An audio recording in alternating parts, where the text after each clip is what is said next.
Voltamos, segundo bloco, paramos no bloco anterior, findamos o artigo 93 e vamos entrar agora oficialmente no artigo 94, que ainda aborda a pauta da reabilitação. Tá?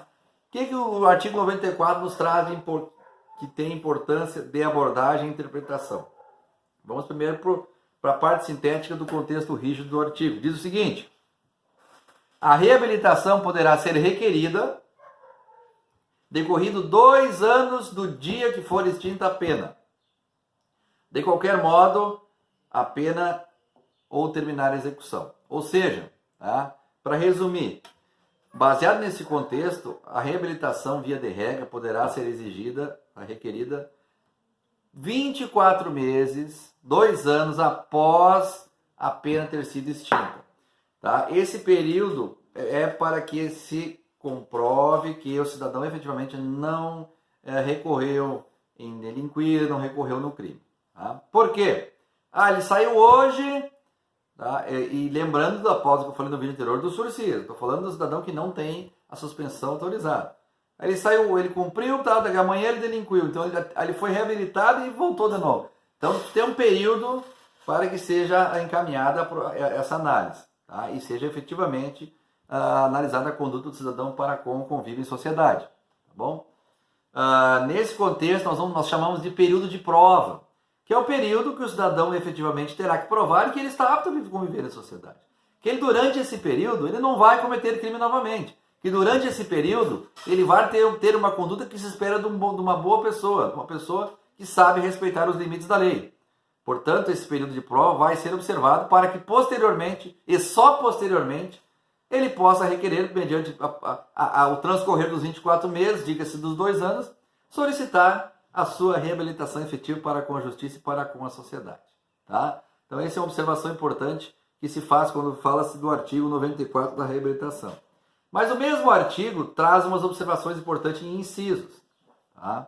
Bom, ele traz no bojo dele dizendo que a reabilitação poderá ser requerida depois de 2 anos da pena em extinta, perfeito? Por qualquer modo, etc., tá? Computando-se o período de prova da suspensão e o livramento condicional quando for o caso. Tá? Se não houver revogação, mas desde que o condenado, aí vem as opções, tenha tido domicílio no país no prazo acima referido, ou seja, desde que o condenado tenha por 2 anos continuado morando no Brasil, por exemplo. Tá? Desde que ele tenha dado durante esse tempo demonstração efetiva de constante comportamento público e privado, desde que nesse período de 24 meses, 2 anos, ele tenha efetivamente se comportado, dando uma demonstração de que ele se recuperou, que ele é hoje, de fato, um cidadão de bem. Tá? E o inciso terceiro, desde que ele tenha ressarcido o dano causado, tá? Ou que, se não tiver feito, seja por total incapacidade ou impossibilidade de fazê-lo, não ter condições, tá? Mas se tiver, tem que ter feito, tá? E exibir documento comprovante da renúncia da vítima no caso. Ou ele reparar o dano, e se ele não reparar, justificar que não tinha como fazê-lo, ou apresentar documento da vítima dizendo que considera-se ressarcida do mal que tenha sido causado, do dano que tenha sido causado. Tá? Então essa é a abordagem intrínseca importante que se faz quando se fala no artigo 94, da parte dos incisos. Bom, ainda o artigo 94 nos traz uma abordagem referente e traz no seu contexto, dentro do seu parágrafo único. O que diz o parágrafo único do artigo 94?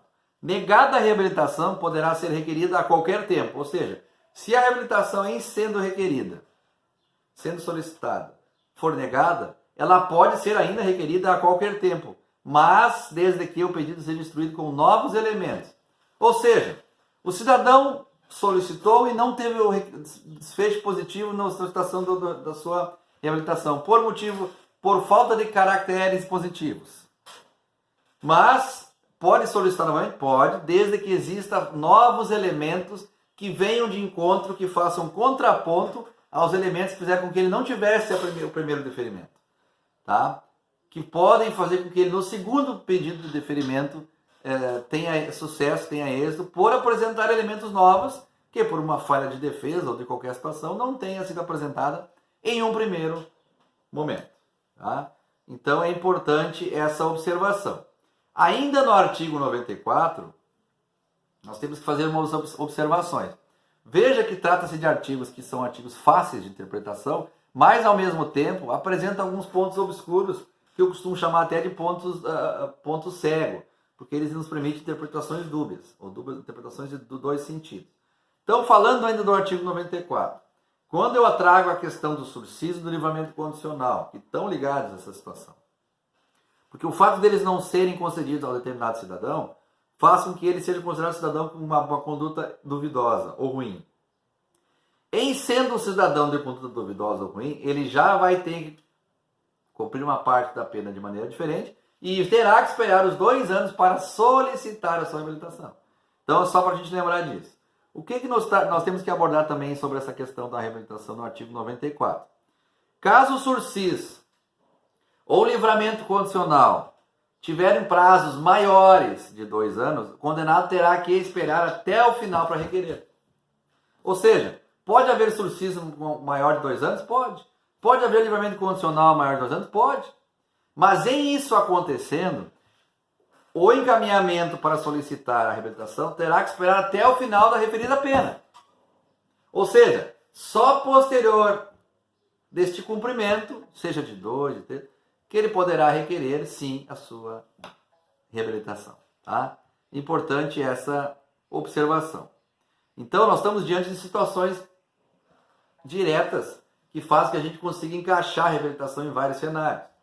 Tá? Então, eu faço aqui um fechamento final do artigo 94 com 2 pontos de lembretes. Primeiro, 2 requisitos. Primeiro objetivo.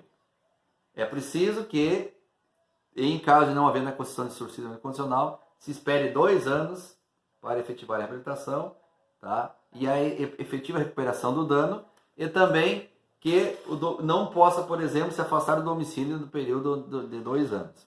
Tá? Então, essas são observações importantes para fins de lembrete. Tá bom? Bom, ainda seguindo, agora migrando para o artigo 95. Lembrando que o artigo 95 traz ainda a abordagem da questão da reabilitação. Tá? Nós vamos mudar de seara a partir do artigo 96. Então, o que o artigo 95 nos traz como abordagem necessária a ser feita? Nesse contexto que a gente está fazendo. O que diz o artigo em síntese? Artigo 95. A reabilitação será revogada de ofício ou a requerimento do Ministério Público se o reabilitado for condenado como reincidente por decisão definitiva, a pena que não seja de multa. Vou falar novamente. Lembre que eu sempre digo, pessoal, quando tiver um artigo mais denso, dividam ele para interpretação. Vou explicar o que eu estou dizendo. Tá? Vamos dividir o artigo 95 em 2 partes. A primeira, a reabilitação será revogada de ofício a requerimento do MP. Então, a reabilitação pode ser revogada de ofício, automaticamente, ou por requerimento do Ministério Público. Tá? Quando? Quando o reabilitado for condenado. Tá? Ele está se reabilitando, mas sofreu outra condenação de algo que ele estava respondendo. Para tudo. Tá? Como reincidente, por decisão definitiva, ou seja, decisão que não permita mais recurso. Tá? E que a pena não seja de multa. Então, por que não seja de multa? Se for de multa, ele terá que quitá-la. Tá? Sob pena de não ter a concessão. Ok? Então, essa é uma observação importante que tem que ser feita quando se aborda a análise do artigo 95. Bom, e quando nós falamos em indeferimento?